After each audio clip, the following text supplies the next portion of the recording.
Tierney, oh, le grand pont pour éliminer Furlong. Qu'est-ce qu'il lui a fait là? Qu'est-ce qu'il lui fait, Kieran Tierney? Oh là, Kieran Tierney, c'est quoi? C'est quoi ça?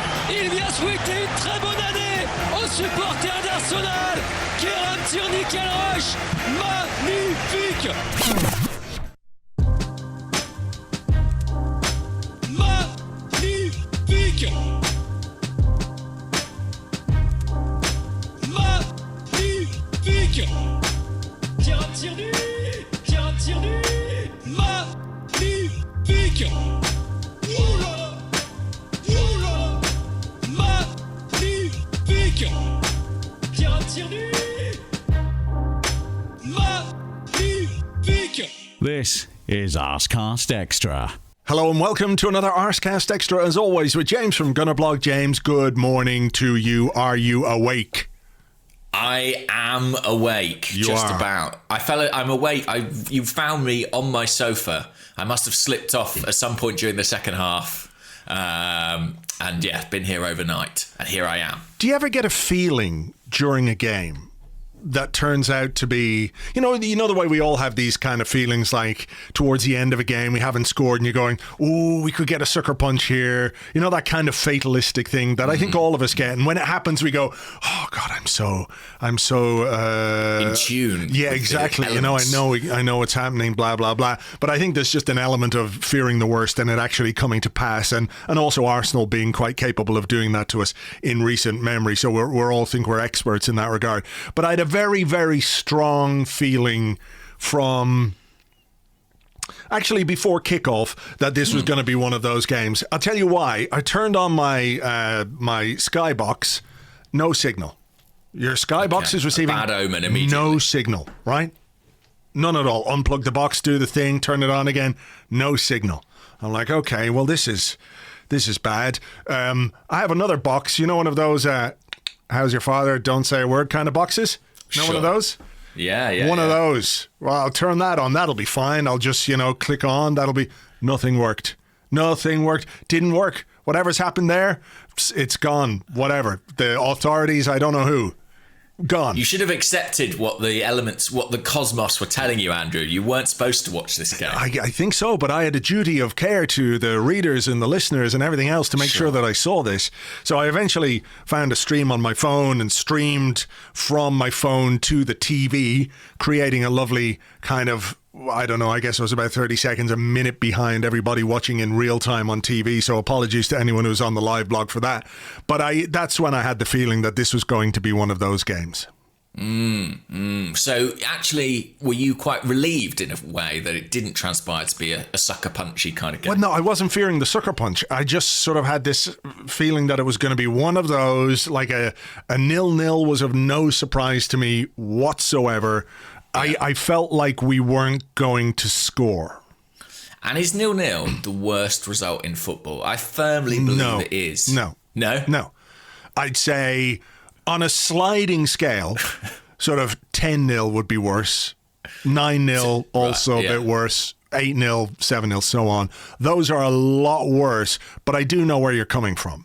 I know where your mind is. I think I'd still have a 0-0, but like worse than some defeats.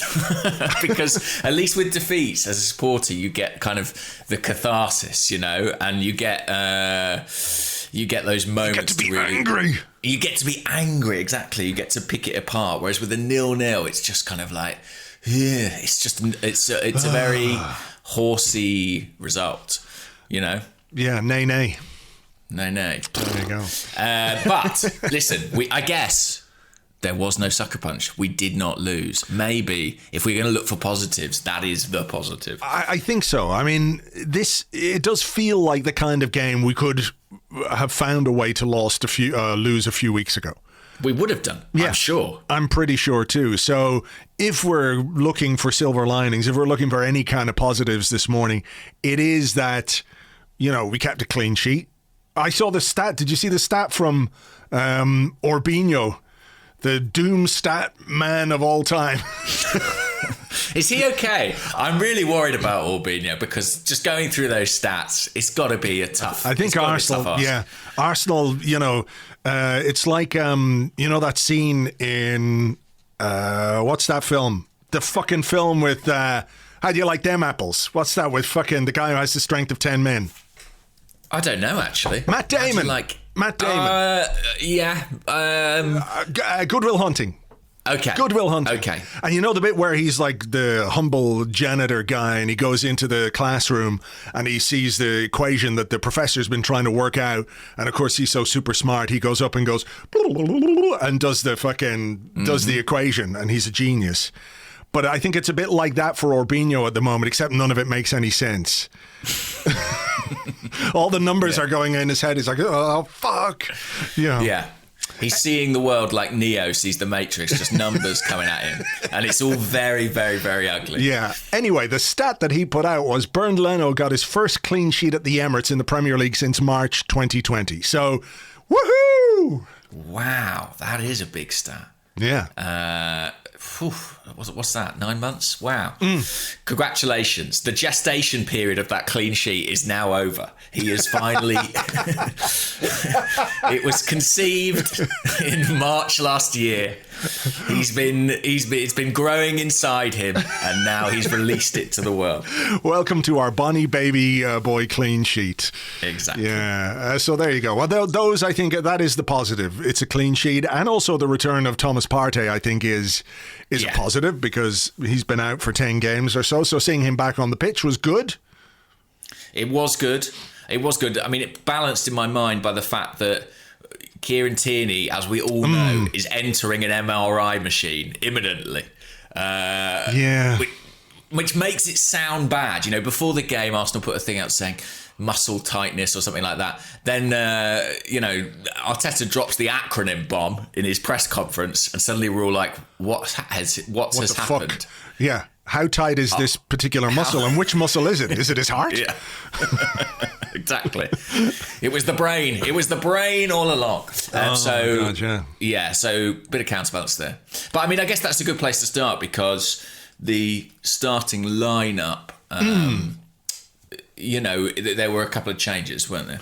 Yeah, well, obviously Tierney is a big miss, and Ainsley Maitland-Niles came in at left back. Pablo Marie I think he's got a calf problem.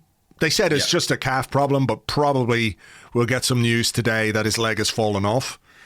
Yeah, what exactly? Let's put him in the MRI to see what else we can find. Yeah. So that was a concern. I mean, we did talk just the other day about Tierney desperately needing a rest. Maybe, and I'll just throw this out there, maybe the FA Cup game was the time to rest him. The straw that broke the camel's legs. Yeah, I fear so. Not being Captain Hindsight or anything on this, but, it was one of those things we mentioned at the time in that, 120 minutes in an FA Cup game. Maybe those minutes could have gone to somebody else. Maybe this injury is unrelated to the fact that he played 2 hours against Newcastle, because other players who played against Newcastle also played. So, it's not necessarily down to that, but it's hard not to make that connection. Yeah, and I can't think of an outfield player who's played quite as many minutes as Tierney recently. And it's funny, we said, well, did he play against Newcastle because he's just so integral to the way we play? I think he is. We probably got our answer. Yeah, and then obviously Louise came in for Marie, like you said.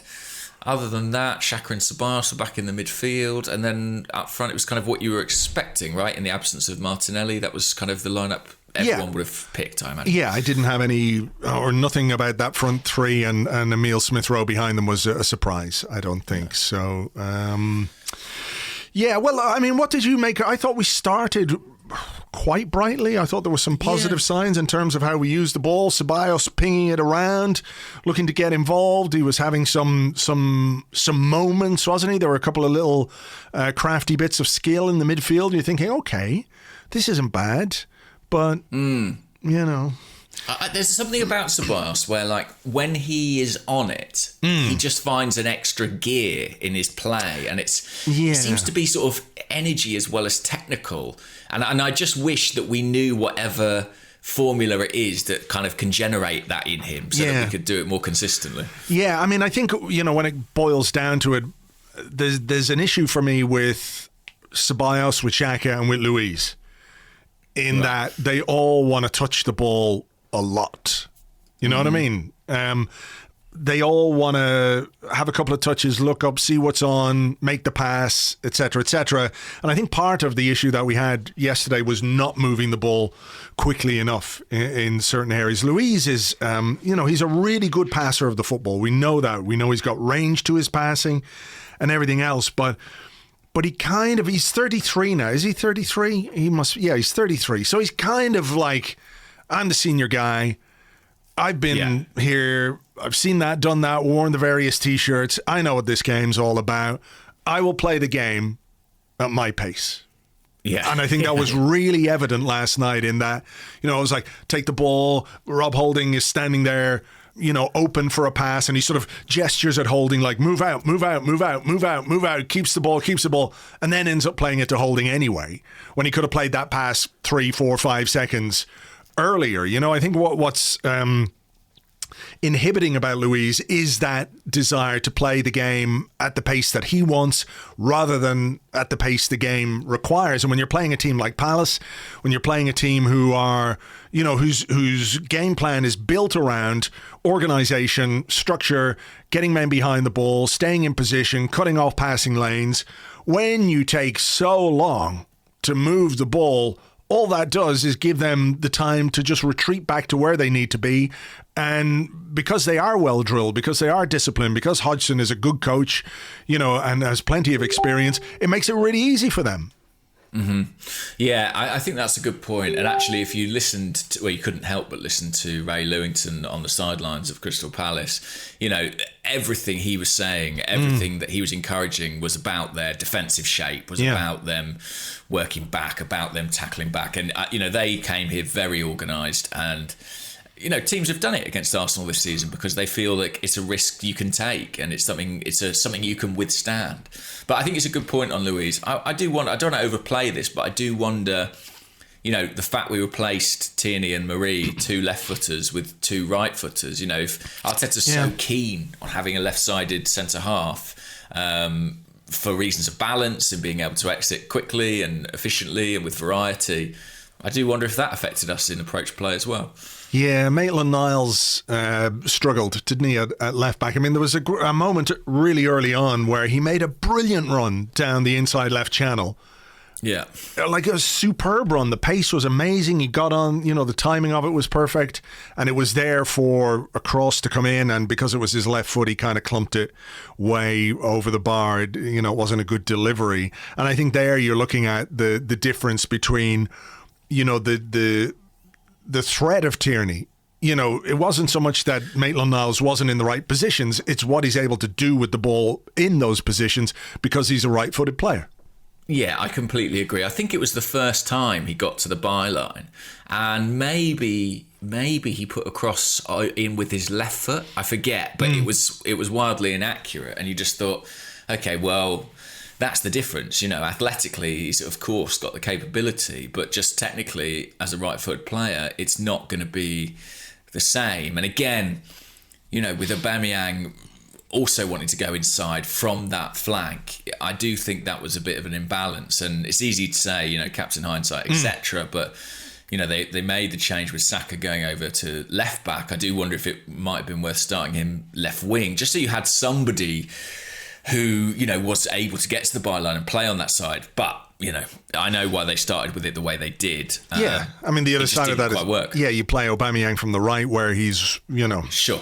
It's not his best position. I mean, the other thing you could have done, of course, was play Pepe from the start or play Willian from the start, which I don't know that too many people would have been particularly happy with, and play Aubameyang as your centre forward. That would have been another option, I guess. But he went with what he went with, and it didn't really work. I don't think we ever really clicked as an attacking force.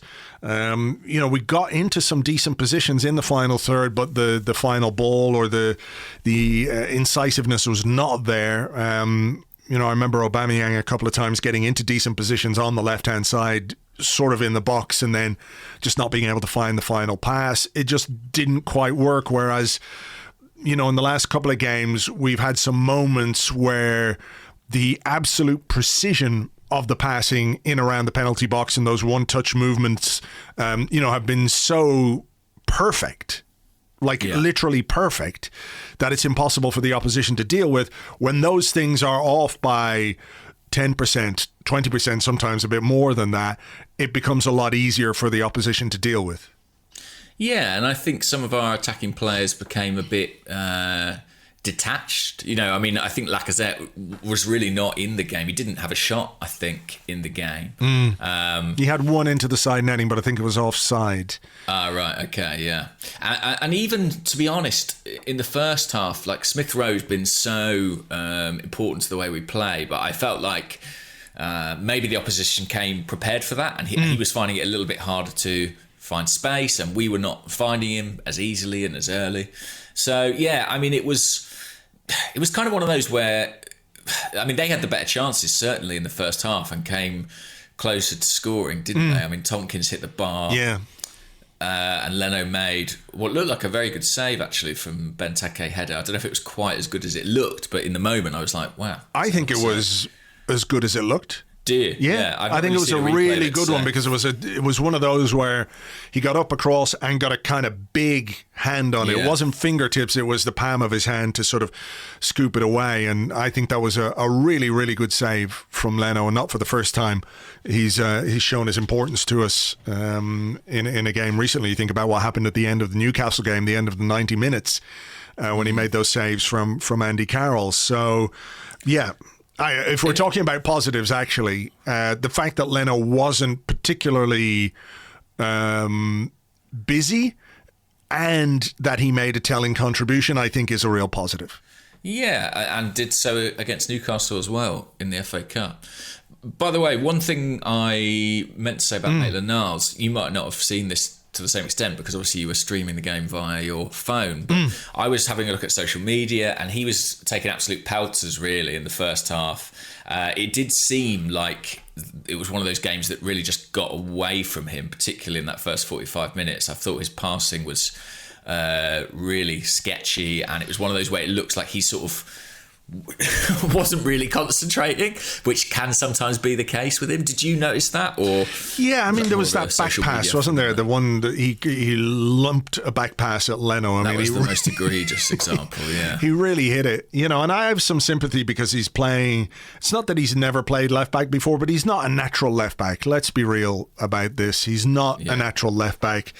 Nevertheless, I do think he struggled. I think probably in the opening 20 minutes more than the rest of the game. I think he did quite well after that initial period. Not brilliant, but certainly better. I think there was one really good crossfield pass, and there was a moment not long before he came off where he showed some good feet and had a shot on goal. I think more than it being a poor Maitland-Niles performance, I think it just highlighted the influence and the importance of Kieran Tierney for us.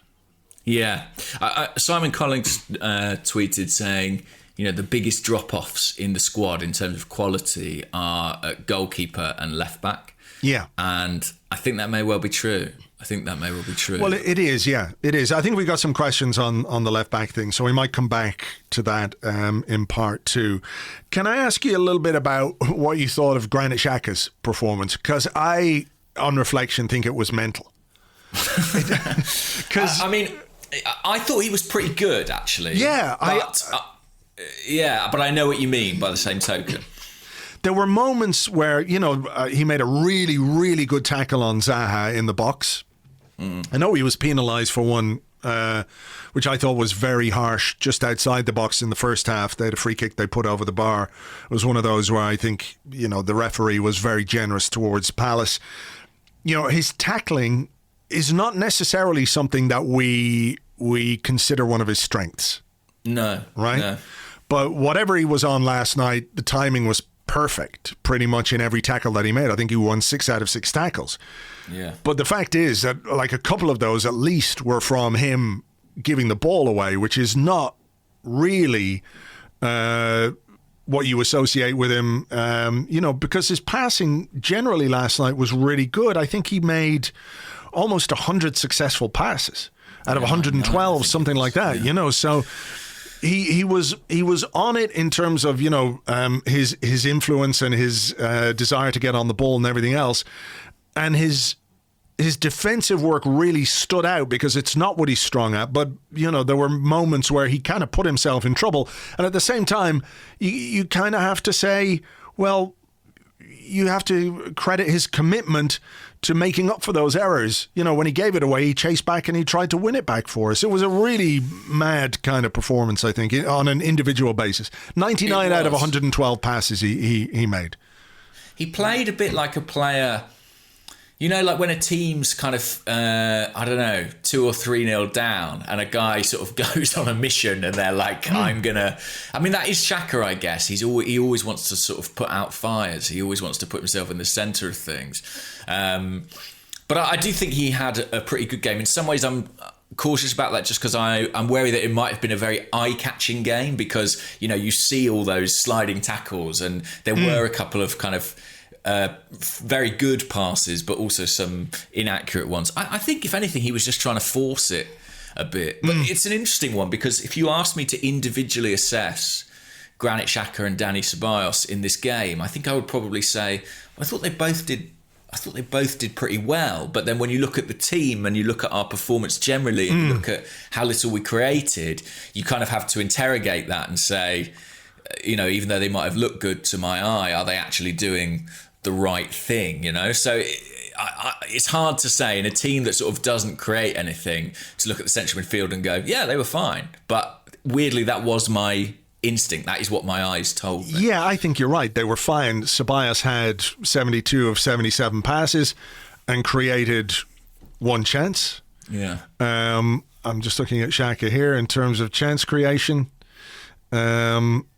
No chances created. No chances. But and he made 26 of 30 passes in the attacking third. You know, so yeah, he was our most progressive passer according to Scott's post-match kind of data rundown. I think, to be fair, second was Rob Holding, which I think shows you know how deep Palace were and how difficult we were finding it. Yeah. But yeah, I actually thought, although Ceballos had some really eye-catching passes early on that I thought were brilliant, I thought Xhaka was the better player on the night. But you know, it is tricky because I also look at that and I can't admit that I thought it was a bad idea. You know, I thought it was great to get Partey on, and I am hoping he's going to improve that part of the pitch dramatically.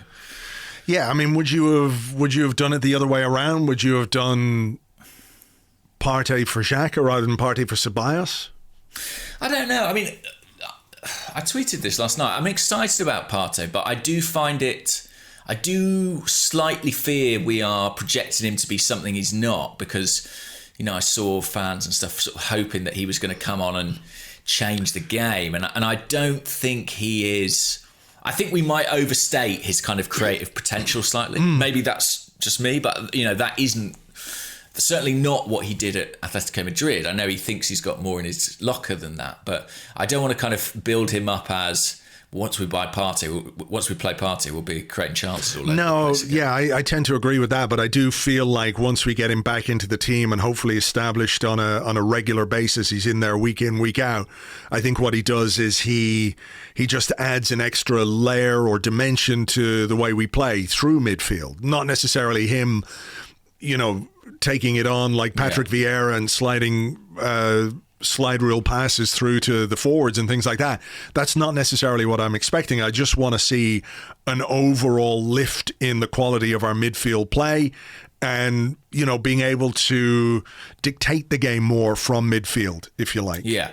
Well, I think he helps you do that. And actually, in the short time he was on the pitch, I think Xhaka made the most tackles for Arsenal, but Partey, I think, was second by the end of the 90 minutes, and he made a number of really good interventions to help us regain possession. He does seem to move the ball a little bit quicker, which I think will bring something to the midfield, and I'm glad that he wasn't rushed back and started as well. You know, it seems like we've taken our time with him this time, and, you know, that's definitely the right approach given how little we've seen of him. Okay, but do you start him on Monday? I would be extremely tempted to. Yeah. And obviously they've got more information than me, but I would be very, very tempted to. And actually, I know it famously didn't work. I think it was the Leicester game where they played Xhaka, Ceballos and Partey. I don't know if you remember. And I probably blocked it out of. it was pretty much a disaster. It was one of those where kind of Xhaka, kind of in the way similar fashion to Luis, as you described earlier, was very kind of domineering. Oh yeah, is this the one where they said like he doesn't pass to Partey? Was that game?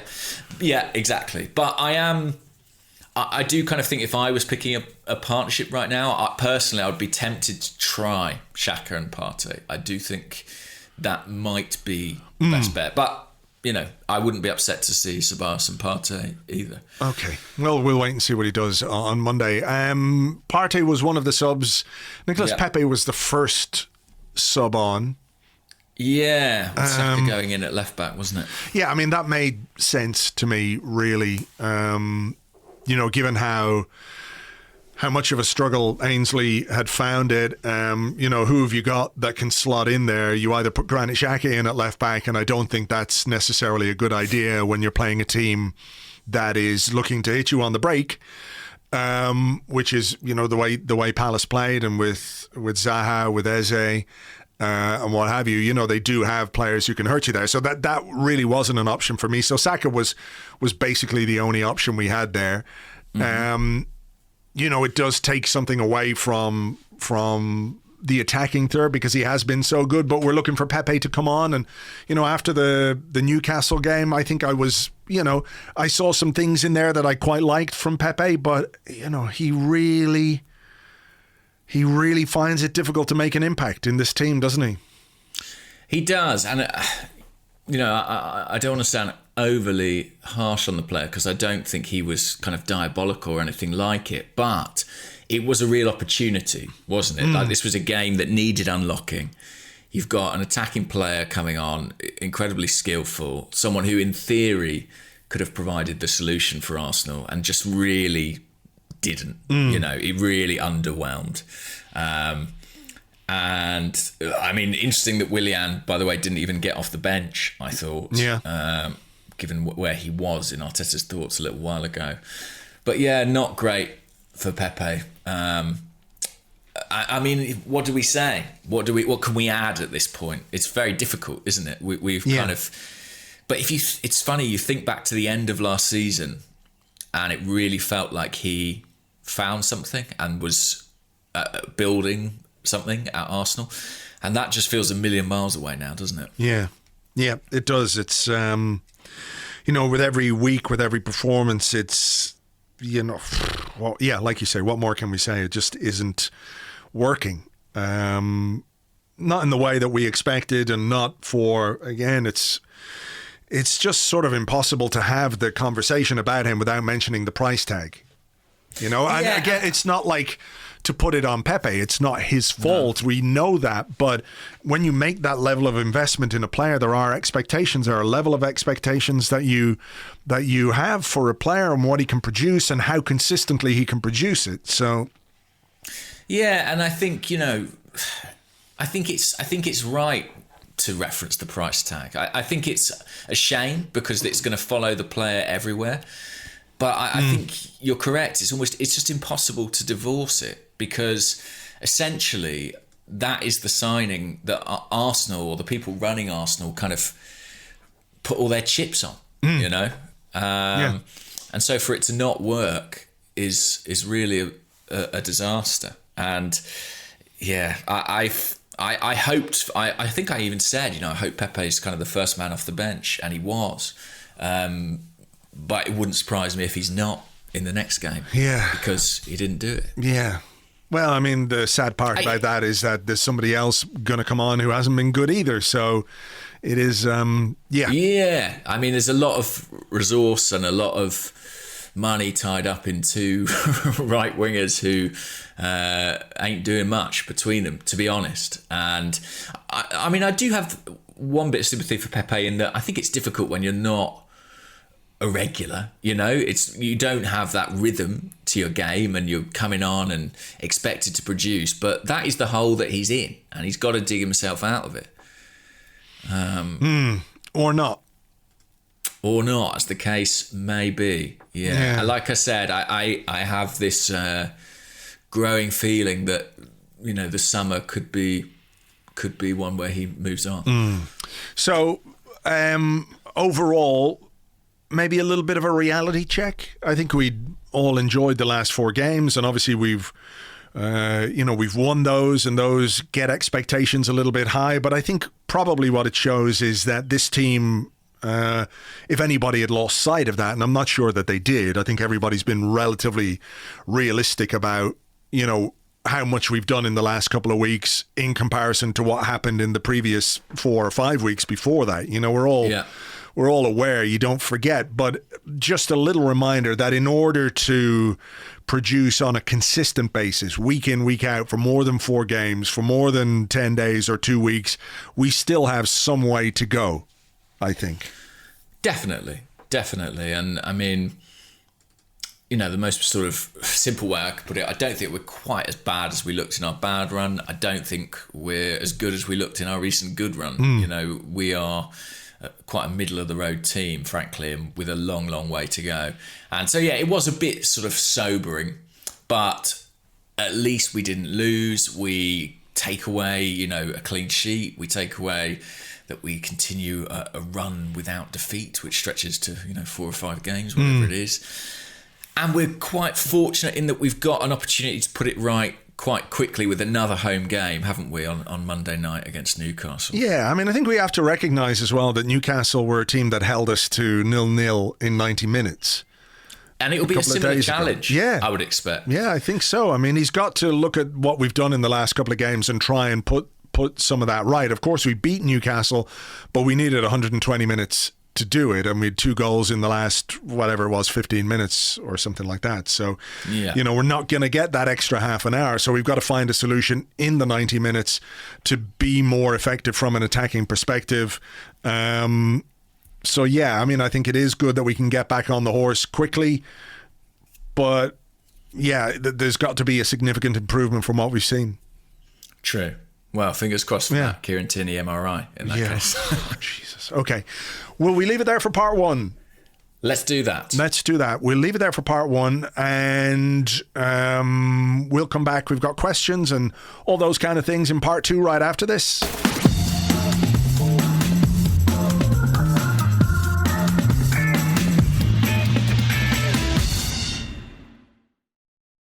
Welcome back to the Arsecast Extra. This is part 2 of the show where we answer questions that you sent to us on Twitter at Gunnerblog and at Arseblog, and also on the Arseblog Discord chat server, which you get access to if you are an Arseblog member on Patreon. Because it was a dismal, dull draw, how about a competition for some socks?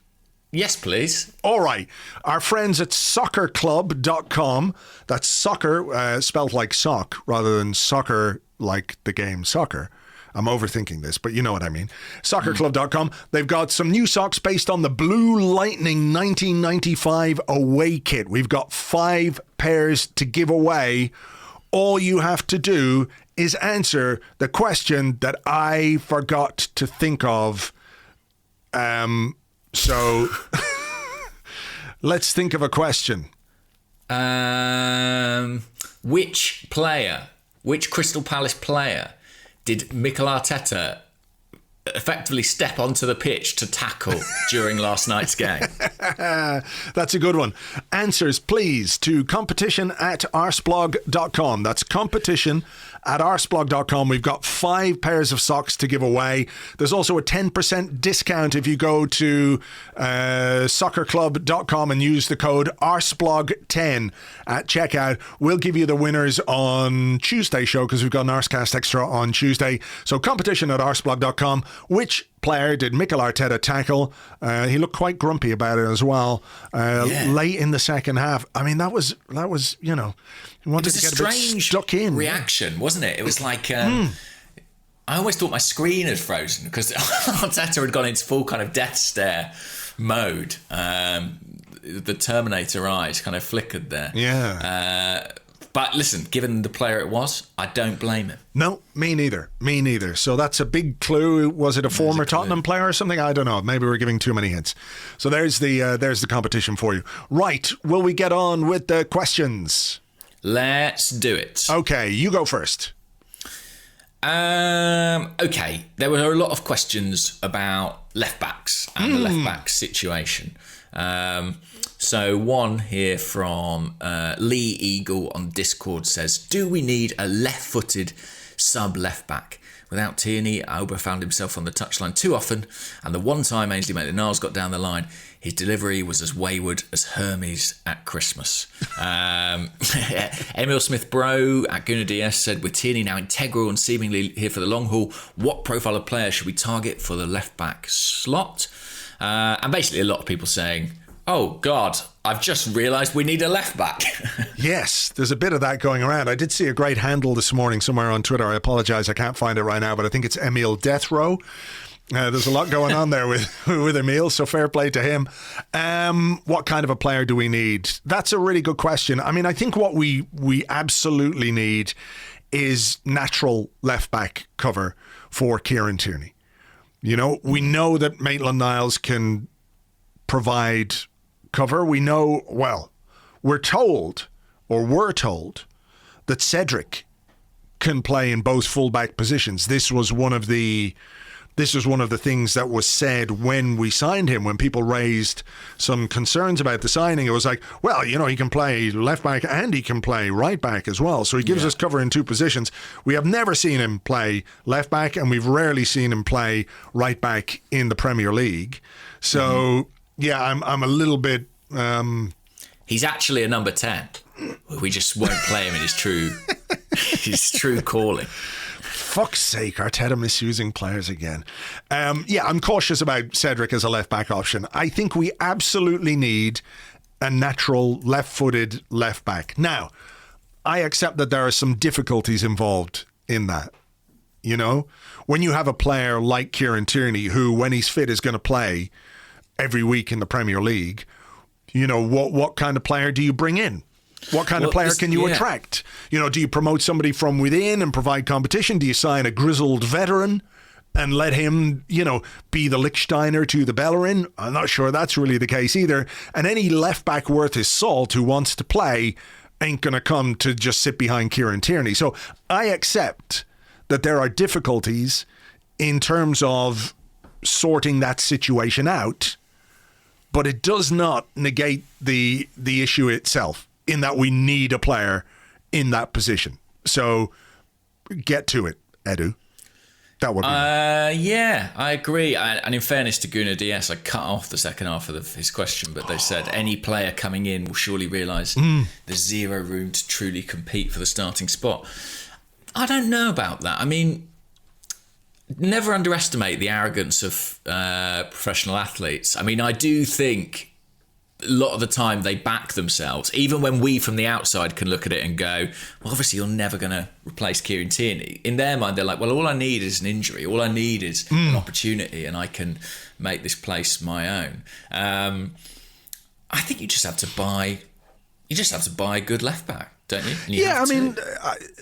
Is it beyond the realms of possibility that you could look in the Championship somewhere and find a young-ish left back who's got potential, who won't cost the earth, who could come in and, you know, accept the fact that Tierney is first choice, but at the same time look at a move to a club like Arsenal as a step up and think, this is a great opportunity. I could play cup games, I could play some Europa League games. You know, players get injured and Tierney, hopefully isn't too badly injured. But, you know, situations like this are where an opportunity will knock for that particular player. So I find it hard to believe that there isn't, you know, a player out there who would fit the profile of player we need in that position. I'm not saying you can go and get another Kieran Tierney. I don't think that's realistic, but I do think you could find a good young player. And I think this has been one of the flaws in our recruitment policy, is that we don't look down the divisions well enough. For sure, yeah. You know? I mean, look at Rob Holding. We signed him when he was relegated from the Championship. I believe. So I'm sorry it didn't cost 55 million. Yeah, but I think there are bargains to be found. I don't know if you saw Dom of Arseblog News fame did a nice piece. Did you read that piece? I did. I sort of read over it very quickly last night. He is going to post it up on Arseblog News as well today. Oh, so great. Well, keep an eye out for that. Yeah. Well, I mean, he's done like a kind of stat scouting look at potential left backs that we could bring in, right? And video scouting as well. And he does actually identify a 19-year-old in the Championship playing for Derby County, Lee Buchanan, as an option. I mean, that's the kind of thing I think Arsenal should probably look to do. They do have an 18-year-old Joel Lopez who apparently has had a very good season with the under-23s, but we've never seen him really in the senior setup. So that might feel like a bit of a gamble. But if they really believe in him, he was brought over from Barcelona, wasn't he, in his mid-teens, then maybe you do promote him. I do kind of think that having a left-footed left-back clearly is going to be quite important to the way we play. It's not the same as putting Maitland-Niles in as a left wing-back, with Tierney outside him. It's just not quite the same thing. No, it's not. And I think, part of the reason why Aubameyang was more on the left-hand side than we would have liked is because of that, the ability of Tierney to get round the outside and put crosses in and deliver the ball into the penalty area allows Aubameyang the opportunity or whatever to move centrally. Whereas when you've got a player like Maitland-Niles who isn't that comfortable on his left foot, who isn't going to beat the guy on the outside, who then comes back inside in order to create space and to stretch things a little bit, Aubameyang found himself on the left-hand side, hugging the touchline far, far more than I think we needed, or he needed to be, I agree. And even when we played with the back three, Tierney was still getting up there and providing the width on that side. So I just think without him, we really struggled. Can I ask you then... Yeah. Because we all came into this window going, we need a number 10, we need a creative midfield player. And now we're sort of looking at goalkeeper, we're sort of looking at left back as a fan base at any rate. How do you kind of rank those three needs in this transfer window? Yeah, there was a question on the Discord from Stickers who said, watching the game reinforced the need for reinforcements. Where do you think we need to reinforce most? I'm heartened by the fact that they're looking for a goalkeeper. I think that's important. We might never need that player between now and the end of the season, but I think from a sense of security and just knowing we have some cover, I'm sort of torn a little bit on what we need. I still think the attacking midfield player is an important piece of the puzzle.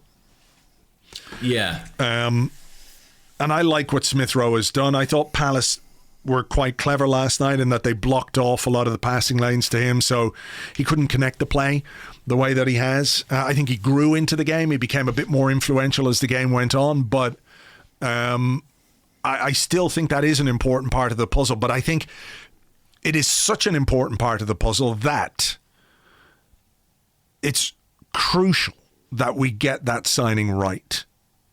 We have to get the right player, not for the next 6 months or between now and the end of the season, as important as it would be to have him. We've got to get the player who can be part of this team and grow with this team for the next 2, 3, 4, 5 years. That is the key part of that attacking midfield signing for me, right? So it becomes a little more difficult to find that player in January, I think. Let me reframe it then. So if we couldn't, let's say, find the permanent transfers we wanted in January, if I said to you, we can make one signing on loan and it could be a goalkeeper, a left back or an attacking midfielder. See, for me, really difficult. My panic button says goalkeeper. Right, because you're worried. I'm really quite worried about that. Just from the point of view that I think, okay, the options we have at left back are imperfect, but we could, much as I don't particularly want to see it, Bukayo Saka can play there and play very well there and be very effective there. Mm-hmm. Right? I think it's certainly a serviceable option. Even if it means from the right-hand side, we're dealing with a player in Pepe who hasn't produced on a consistent basis and Willian who hasn't produced at all bar one game, right? Yeah. So I accept there's a trade-off there, but I do think there is a solution inside the squad. Attacking midfield, again, you look at what Smith Rowe has done. I know he had a quieter game last night, but maybe if we talk about Partey coming back in and being a bit more controlling in midfield and changing the way that the midfield operates, it might work well for someone like Smith Rowe. Mm-hmm.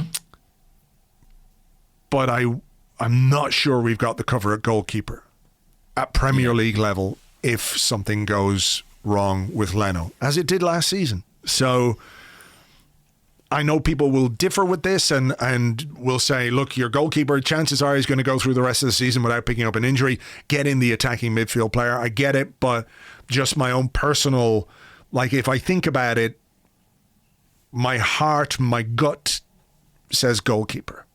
But interesting. Yeah, I accept that this is a very personal thing for me. So, people will. What would you do? I think I would the gambler in me would say go for the attacking midfield player because I think the other two are the security options. They're backup for if something bad happens. Whereas I feel like potentially this attacking midfield player is the starting player. Just simply because we don't really know what we're going to get from Smith Rowe between now and the end of the season. Whereas if we have Leno fit, if we have Tierney fit, we will be okay. But one thing I will say, I'd be very surprised if Arsenal get all of those deals done. No, I don't see. I think maybe one. Yeah, same. So, we're going to have a bit of anxiety in some area of the pitch, whatever happens. But also, I think with Kieran Tierney, maybe there is an extent to which, when you lose one of your best players, it is just going to hurt your team, isn't it? And you have to accept that. That's kind of the price of having some really, really good players. Last season, if we'd lost Aubameyang, it would have felt like it killed us. And this season, Tierney's kind of that guy. And I think we have to take into account circumstances as well because, fingers crossed this is not the case, but what if Tierney has an injury that's going to keep him out for a while? Yeah. Then I think that sort of forces your hand a little bit. If you're going to be without Tierney for a couple of weeks, you go, okay. Well, that changes the priority if it's a long time. Yeah. But do you remember when we signed Nacho Monreal? Yeah. I think there was an issue where Kieran Gibbs had got injured and Andre Santos. But also got injured. I'm not sure his injury was quite as long-term as perhaps they made it out to be. It was like, oh no, he's injured. We better go buy a left back. Let's go get a left Sorry, back. Andre. There's nothing we can do. No, it's fine. I'll be fit in 2 days. No. The fingers in their ears. Yeah. And they were going to bring him in the summer, and it was a deal they sort of brought forward, basically. Yeah. So let's see what happens there. I haven't heard many people crying out for said Kolasinac to come back. That's the interesting thing, isn't it? Nobody's looking at it and going, oh, we shouldn't have sent Kolasinac to Schalke. Everyone's fine with that, as far as I can tell. Yeah, look, I mean, the only thing is he is that natural cover. You couldn't really pine for Kolasinac, even if last night you could see we needed a player in that position. It's not like it's like, I wish we had Kolasinac back. I'm not sure that's the case. Here's a couple from the Discord. One from Cazorla's Left Foot, who says, what are your thoughts on the appointment of Richard Garlick as the director of football? Will he add possible value with his Premier League experience or simply be a clear specialist who'll be performing tasks given to him by Edu? And Daniel Rifat says, morning gents, with the news Arsenal have hired Richard Garlick. Love the name because who doesn't love garlic? I don't love garlic. I don't love it. I mean, it's Do you okay. not? No. I love garlic. I think garlic is important. It adds a depth of flavour to stuff, but I don't like things that taste too garlicky. Really? I eat raw garlic sometimes. You are a monster. Yeah, delicious. Anyway, he says, hiring Richard... Oh, I'm very disturbed by this. The idea of just crunching on a raw clove of garlic is insane. That's my favourite. Oh, my God. What is wrong with you? And you feel it kind of burning your esophagus as you eat it. Pity my wife, of course. But I'm just trying to prove I'm not a vampire. That's my life story, guys. Well, I mean, how often do you have to prove that? I mean, what are you doing in your life that you need to prove this on a frequent basis? Yeah, I swear I'm not the vampire. No, the body there with all the bite marks in the neck is not me. It's all the bodies. It's all the bodies. Anyway, he's talking about Richard Garlick. He says, I was wondering if you knew anything about him and how he could help us move forward. So this is a story that's come from your athletic colleague, David Ornstein. So, give us all the sus on Dickie Garlick. Yeah, I mean, I'll be honest, not someone that I knew loads about prior to this news breaking. Since then, I've had a few conversations with people who know him from his role at West Brom, where I think he works alongside Dan Ashworth there. And they all speak very, positively of him, as you would hope and expect. Very efficient guy, very nice guy, sensible man. He apparently at the Premier League played quite an important role in getting Project Restart off the ground. So I think anyone who could sort of deal with that administrative mess will be relatively well suited to coming into Arsenal. But it's difficult to say. I mean, he's going to be there primarily as a contracts guy. He's not going to be someone who changes the business Arsenal do, but he might change how they do it. Yeah, he is... I think he has a background in sports law. He's a solicitor, but he has a background in not just, regular law. Did I read he's got a sports science law talking guy degree or whatever it is? Sounds about right. I couldn't say with any certainty, but that sounds about right. I mean, listen, it's a really... Who knows if this appointment would attract the headlines and the breaking news and the scrutiny that it does at Arsenal at other clubs? I can't say, because I'm not a fan of those other teams and I'm not embroiled in that world. But Arsenal is something we're interested in. I mean, I kind of have this feeling that if Richard Garlick is good at his job, we won't talk much about Richard Garlick. Do you know what I mean? Yes. I hope that's the case.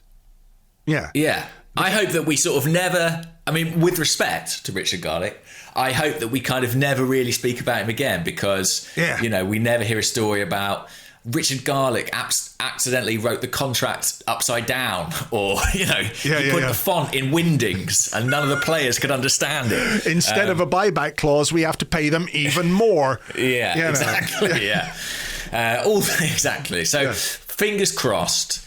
He just does his job efficiently. What's really clear is that Arsenal needed somebody in this role. I mean, Edu's speciality is not contract law or numbers specifically. So we need that person alongside them. I don't think Arsenal were ever inclined to make the kind of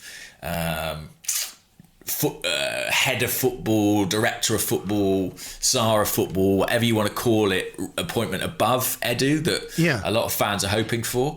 But at least this is someone in the building with, the right knowledge, the right qualification. Sure. I mean, the Guardian say he will oversee football operations in the first team and academy, as well as player contract management and relationships with football's governing bodies. It means Arsenal will benefit from the services of a qualified solicitor and sports law specialist who possesses clout at the top level, as well as a proven track record. He spent 8 years at West Brom, where he was director of football administration. I mean, we've often bemoaned the fact that we don't sign players from other Premier League clubs, from lower clubs. So so there you go. But like you, I hope we're not sitting here, in 6 months' time going, Garlick, God damn you. I mean, I'm sure we will, because the nature of Arsenal fans is we find the minutiae kind of fascinating. But Doris the tea lady.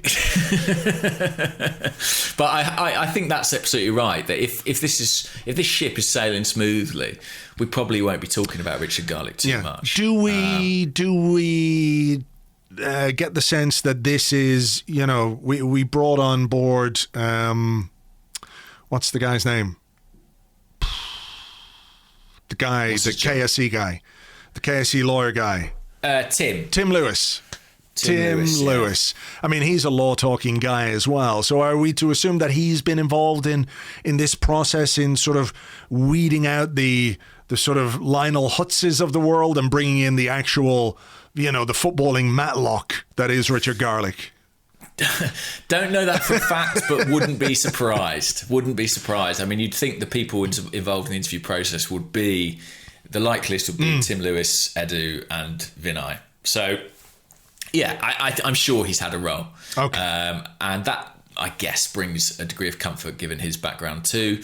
But we shall see. I mean, we don't know when he'll arrive. He's got a fairly lengthy notice period with the Premier League, but equally it's been suggested that other Premier League clubs won't be desperate for him to hang around the Premier League now that he's an Arsenal employee effectively. So maybe we might get him a bit sooner than anticipated. But it's not going to be in this transfer window, I wouldn't think. Okay. So Edu's on his own for now. Okay, let's have another question. Okay, Henrik Hall on Twitter. What's the deal with our set pieces? It seems like we try something new every time and it never works. Yesterday, with all the players huddling together for corners, earlier weird free kicks that seem to fool everyone, including our own players. I've been looking at the set pieces and the way we set up from corners and things like that. Yeah. I mean, Alan Smith was quite cutting, I thought, on his commentary last night. I don't know if you had Alan Smith, but he said, "Yeah, they've got some inventive routines, Arsenal." And it was just like when your art teacher tells you your work's interesting. Yeah, interesting is a great word. Oh, look, I've created this lovely dish. Have a taste. What do you think? Interesting. Yes. Yeah. It's a bit like that. I assume there is some method to the apparent madness. Yeah. It just strikes me that when all your players are in a very small bunch, does it make it less likely that you're going to get one of your players on the ball? Whereas if you're spread out a little bit, I know they kind of spread out as the ball comes in, but if you were to spread your players out, does that not spread out the opposition? Like if all your players are in this small bunch and you aim the ball at the small bunch, you've got a small bunch of Arsenal players and a small bunch of defenders and not much space to attack the ball. I don't quite get it. I just wonder if, some players arriving from the edge of the box might be a nice addition to things like this. I mean, again, I saw last night, and I can't believe this is coincidence in any way, but Hector Bellerin was marking Christian Benteke from corners. Yeah. And this is a theme that's been ongoing for the last few weeks, where Bellerin is basically marking the best, or one of the most, the opposition's most effective players in the air. And I don't quite know what that is. I don't know either. I could possibly play it out in my mind and think, well, maybe Arsenal have put their best headers kind of in zones, because we use a combination of zones and man marking, and then maybe Benteke or whoever it is looks at that and thinks, right, well, I'm not going to go and stand there because that's where Luis stands, or whatever it might be. And so consequently Bellerin ends up picking these players up, and then if they come into the other player's zone, that responsibility transfers. But defensively, we've been a lot better than offensive on the set pieces, right? Yeah. Our record's pretty good, I believe, defensively. Maybe second best. I saw Orbino doom tweeting about the amount of corners that have actually connected with an Arsenal man so far this season, and I think it's -5 out of 7 trillion corners, something like that. Yeah. I think it's in the attacking side that I'm seeing the problems. I must say, actually, I thought Bukayo Saka's delivery yesterday was some of the best I've seen of an Arsenal team for a while. There was a really good late free kick, wasn't there? They did very well to defend it, but the delivery was delicious. If you're trying to attack that ball, that's exactly what you want. Yeah, and there were a couple of others, like maybe it was his corner, I'm not sure, from the left that found Louise at the back post. I think he would have been offside, wouldn't he? Right, yeah. And there were basically his delivery was his best for a while and probably Arsenal's best for a while. So maybe that's a skill he is developing. That would be very useful because we hit the first man with such a frustrating percentage of our set pieces. I don't know. When you have a specific set piece coach, it's kind of inevitable that will come under the microscope, isn't it? Yeah. Yeah, and it does sometimes feel like unnecessary overcomplication that isn't providing results. So I can understand people's frustrations there. At least we seem to be getting away defensively. But I agree, the small fullback marking tall attacker defenders is interesting. Yeah, here was a quite an interesting one from Jahanzaib Khan. Hope I've said that right. He's at Jahanzaib Fab 4 on Twitter. He says, I've noticed recently that players, while taking corners, try to place the ball over the curve line in order to gain a minimal advantage when the referee is not nearby. I think there was a couple of times Saka was made put the ball back a couple of inches last night. If a goal is scored from such a corner, would or should VAR intervene to overrule it? I'm not sure about that, but I don't really understand what they're doing.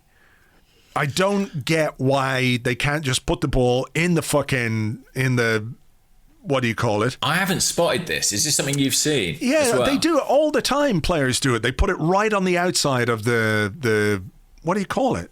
The little fucking cornery, circly ringy bit. The ringy bit. Yeah. They put it outside that, and I don't know why. Because, like, if you can't kick the ball into the box as a professional footballer from inside that little circular fucking doohickey, what's it called? Like, what difference is 3 inches going to make? What are they trying to do? Yeah, I don't know. And in a time of VAR, it does feel like if the technology exists for them to kind of catch that out, they absolutely will. It's a game of fine margins, but surely not that fine. No. Yeah, weird one. Weird one.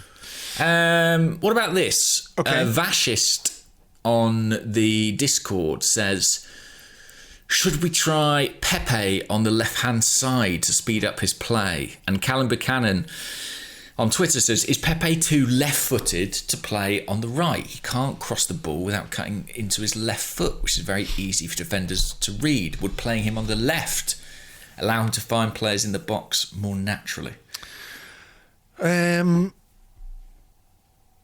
I don't know about this one. I think there were a couple of Europa League games, weren't there, where he played on the left and he was okay. I remember him doing it at Anfield as well in the League Cup, maybe. Yeah, I can't remember that. But I just think fundamentally the issue is that he is a player who thrives in a counter-attacking team. He needs space in front of him to be as effective as he can be. Mm-hmm. I think he does have some skills. He does have ability. He does have talent. But I don't think when faced with 10 or 11 defenders behind the ball, when he's being double teamed time and time again, as soon as he gets the ball out on the right-hand side, I just don't think that's, after 18 months, maybe a bit more, I think we can say that's not where the strengths in his game are. Yeah, I do think it's weird the degree to which we assume it's kind of transferable. That he played in a very counter-attacking team at Lille, kind of breaking from one end of the field to the other. And at Arsenal, the kind of problem that needs to be solved is often playing against massed ranks of a defence. And it's a very, very different circumstance and situation. And I do understand people making the leap of, I saw him dribble past a guy, in France on a counter-attack, therefore why can't he just dribble past this guy in front of him? But it is just so different. I do wonder if we're kind of expecting him to be something that there is no evidence that he is. It doesn't mean he couldn't do it, but it's not something he's done with any great track record. Yeah, I mean, there was another one on the Discord from, let me have a look here. I'm just increasing the font size so I can see it because I'm sitting back. Jithin Krishnan on the Discord, who says, were the club justified in denying Emery the signing of Zaha? He's almost as frustrating a player to watch as Pepe is. And again, you know, just a quick observation is that, you know, when it came to squad building or strategizing or whatever it was, you know, maybe they looked at Zaha and said, okay, he's a player who has to play in a team which sits deep and then counters, and he can dribble at opponents, he's good on the ball, he can go past them, etc., and create danger that way. I don't know if you listened to the podcast that he did with Jamie Carragher, the Greatest Game podcast. It's quite interesting. It's not one of the greatest episodes, but you know, he talks very specifically about where he feels he's strong, and the kind of team he likes to play in is one which is organised, sits deep, and then can break. Right. So if Arsenal were denying Emery Zaha, maybe in part because they thought, well, that's not the kind of game that we play. We need more front-footed players. We need players who can take, you know, a bit more responsibility when we're dealing with an opposition that we're, you know, supposed to beat, etc., in inverted commas, of course. You know, we need to be more proactive. If that was part of the rationale as to why we didn't sign Zaha, you know, the same could very much apply to Pepe. Well, that's it. I think there are tremendous similarities, and you know, Zaha, he can be a very frustrating player to watch, and I think the degree to which, you know, he kind of plays for the referee is, I'm sure, irritating to many, but I think that is sort of a function of the team he's playing in and the role he has. Like, he's often the guy, you know, 30 yards further ahead than any other Crystal Palace player, and a lot of his game is about making territory and making ground and keeping the ball away from the Palace goal. It's very difficult to predict, as with Pepe, what he would have been like coming into the Arsenal team. You know, you kind of, it's inevitable comparisons will be drawn, but I do sometimes wonder about that with Emery. Did Emery was his plan, in as far as there was one, to be more of a counter-attacking team? I don't know, but we never saw it with any efficacy. No, I mean, maybe it was. I don't know. Maybe it was, but you know, again, this comes back to, is that the right way for Arsenal to play, or the Arsenal that we expect Arsenal to be? It's not that you shouldn't be able to counter-attack. Being effective on the counter-attack was a huge part of what made Wenger's team so great. You know, you think about that goal we scored against Spurs. You know, the Vieira goal where they have a corner and within sort of 7 seconds, it's Henry to Bergkamp to Vieira and it's in the back of their fucking net, right? That's an important part of how we were able to play, but it wasn't the basis of our game. Absolutely, yeah. It was a key part of it. But I kind of think the problem statement at Arsenal right now is teams come and sit deep against us and defend, and we don't know what to do about it. And, you know, I'm not convinced. Well, yeah, and that's what needs to be solved. Yeah. And I know we all know that, but I think it's important when considering the type of players we look at in the transfer market, that they're players who can solve that problem. Okay, let's have a couple of one more quick one, and then we've got the return of a feature that everybody, I'm sure, is dying to hear. We've got a couple here from Sam on Twitter, who's at Mighty Mongoose 7, who says, given the imbalance last night, the lack of creativity down the left, and Lacazette in good form, although I'm not sure he had a great game last night, not that it was all his fault, is it worth having a conversation about Aubameyang being dropped at this point? We don't have a lot of options, but I'd probably prefer to see Gabby, Martinelli or Pepe on the left. And then there was one here from Suhail Parmar, who's at S Parmar 1105, who says, morning. Aubameyang is really struggling to make an impact in the league. Why doesn't Arteta rest/rotate him out like he did with other players when they were out of form? For example, Lacazette was rotated out, then went on a scoring streak. I think it's taken us this long maybe to mention Gabriel Martinelli in the podcast, which if so, that's an oversight on my part, because as much as the absence of Tierney hurt us, I do think Martinelli has brought something pretty special to the team in the last few weeks, and we missed a bit of that as well. The Aubameyang question, I mean, it is difficult. It is difficult to be, I think, too critical of your finishers, as it were, when the team create nothing, if you see what I mean. Yeah. Like you, I don't think Lacazette had a great game, but there was no service. I suppose the problem you have with Aubameyang is he's not someone...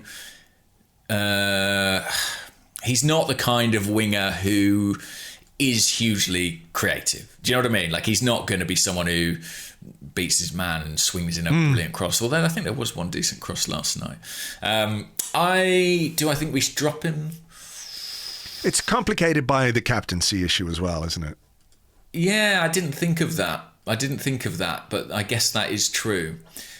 To be honest, if Martinelli's fit, I think it's a conversation again. I think without Martinelli, I think you've got to play him. I think you need his goal threat. You need everything he brings. With Martinelli, do you still play him, but do you play him as the centre forward? I think if you're going to play him, that's where. And I think that would be...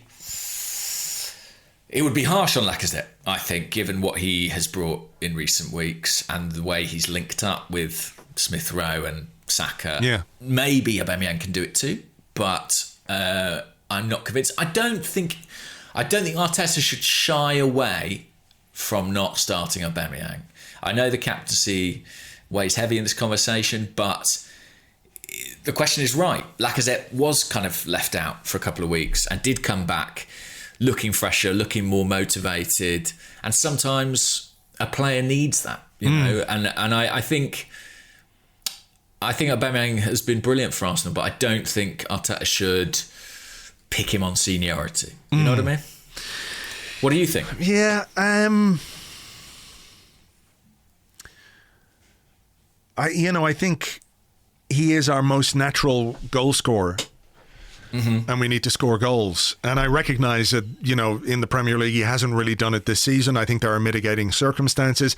I would like to see with Martinelli back on the left-hand side, I think I'd like to see a bit of a run with him there and Aubameyang in the centre and just see what kind of connection they can make. But of course, part of what made... Martinelli, not part of what made Martinelli, but Martinelli was really effective with Kieran Tierney. I thought that, they were a partnership. Absolutely. That really clicked and have clicked from day one, going back to when Emery was in charge. Those two guys combined from pretty much the start when Tierney came back into the team, and I know it was Europa League and what have you, but they've got an understanding there, which I think has gone some way to making Martinelli... I don't want to take anything. I'm not taking anything away from his talent or his ability or his potential or anything like that. But I think part of the reason why he flourished so quickly was because of how good he and Tierney were together. So I think there's something in that might just be a little bit of a concern if Tierney's going to be out for a little while. But yeah, I think there were encouraging signs in Aubameyang's movement. But his play in the final third wasn't great. But this is a long season, and I think I'd just be more inclined to give him another few games to see if you can get him back into the rhythm properly. If you can, the value of that is enormous. Yeah, that's the thing. That the upside of that is really significant. So. And I do think he scored, albeit in extra time, against Newcastle in the Cup. I think he had a decent enough game against West Brom. Arsenal generally were very good as an attacking unit. So I think his trajectory has been a bit better in terms of his performances. Sure. So I don't think they're going to throw Martinelli straight back into the starting lineup. So I think he will play against Newcastle. Let's put it like that. Yeah. Okay. All right. Well, look, that's just about that. But of course, we have a game on Monday. We'll have an Arsecast Extra on Tuesday. We're facing Newcastle, who are known as the Magpies. So it's time for a bit of this. Magpies, living in the garden. Watch out. Magpies, they'll peck out your eyes.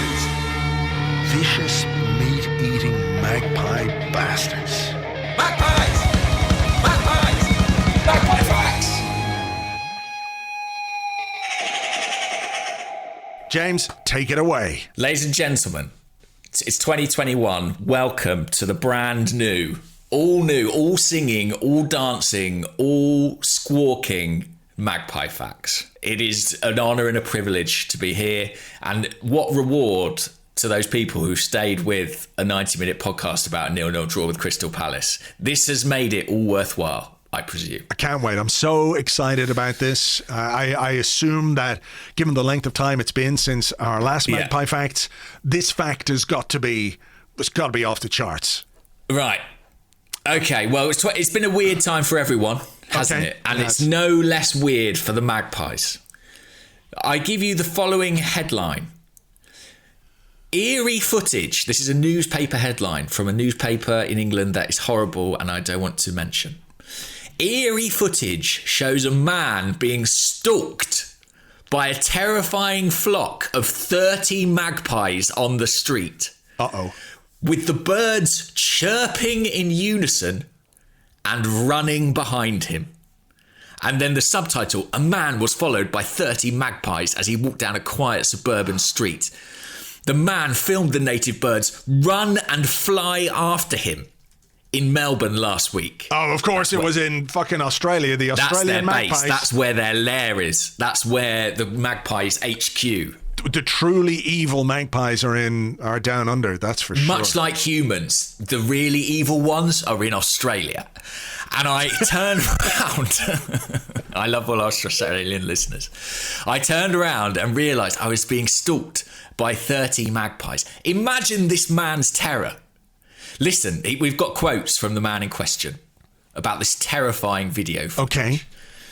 As I walked along, I noticed one magpie following me, then 3, then 4. Is it the Count from Sesame Street? One magpie. He missed 2. 3 I've got magpies. bad news, mate. You missed 2. I turned around and realised I was being stalked by 30 magpies. Some were in the trees, some were on the power lines. But this, and I think this is the most chilling aspect of all, most running along the ground following me. Oh, no, thank you. No, thank you. There's something more frightening about them pursuing on foot. There is. You know what I mean? Yeah, for sure. I mean, at first I thought maybe this guy is some kind of magpie Pied Piper and he was leading them to their death, to some kind of cliff. Well, I mean, of course they can fly. I don't know how you rats off a cliff is.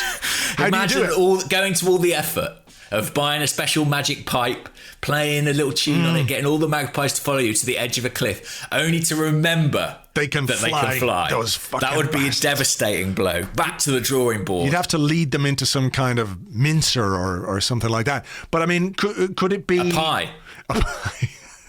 A magpie pie. I mean, could it have been a scent that he was wearing? I mean, maybe we're doing the magpies a disservice here. What if this guy was wearing Lynx Africa and they've had enough? They're like, fuck what do you mean? Well, I mean, they've had enough of Lynx Africa. Yeah, it's just an appalling smell and they're not taking it anymore.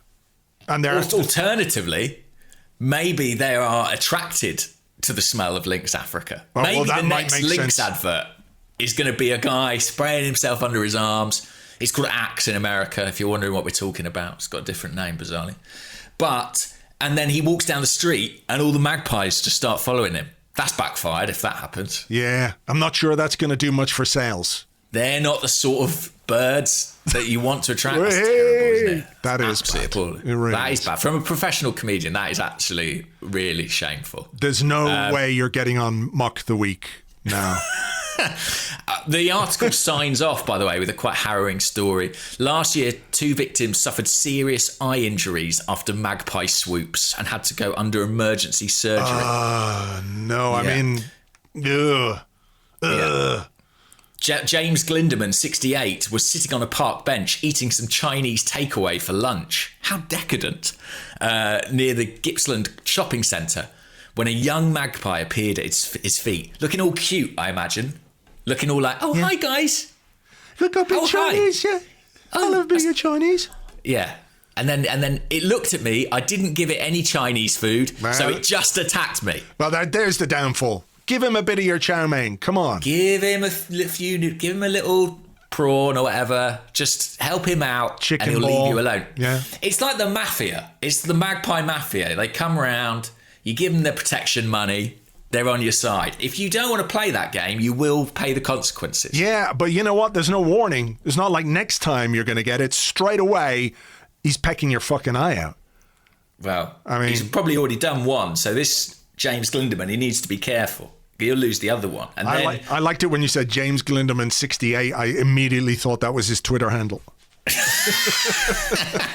he's got a question here for the Arsecast. What's wrong with Pepe? Thanks, James. We don't know.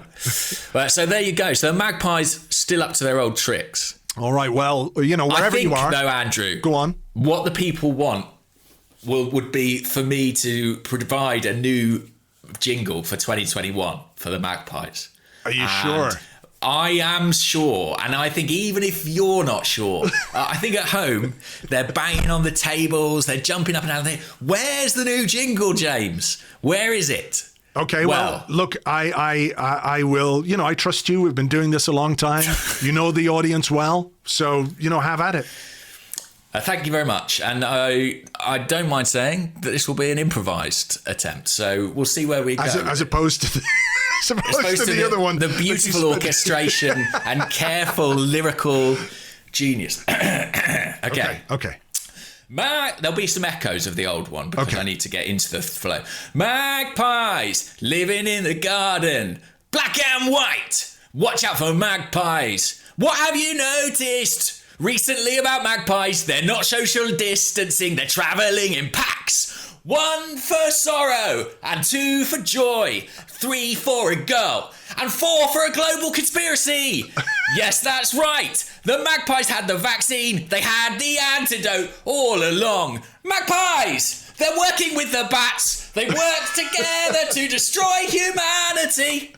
Magpies! Magpie Facts! Oh, bravo. I have to say, I'm glad I went with your gut feeling on this one. I think everybody listening to this would have been much worse off had they not heard that. And I think, collectively, everyone's thinking, you know what, 2020 was a rough year, but if it was worth it to get Magpie Facts back, so be it. Well, I'm looking forward That's not for me to say. I'm looking forward to the heavy rock guitar version of that jingle, I have to say. Yeah. All right. Well, look, we'll be back on Tuesday, and hopefully the biggest Magpie fact will be that we've taken 3 points off Newcastle. I would love that to be. If there could be enough to talk about in the game that the only Magpie facts were football related, we would take that at this point. For sure. We'll keep fingers crossed for that. So join us on Tuesday. We will have a preview podcast for you over the weekend as well. So if you're a Patreon member, you will get a Newcastle preview podcast. That's patreon.com/Arseblog. For now, though, thank you very much indeed for listening. Thanks for being with us, and we will catch you on the next one. Bye.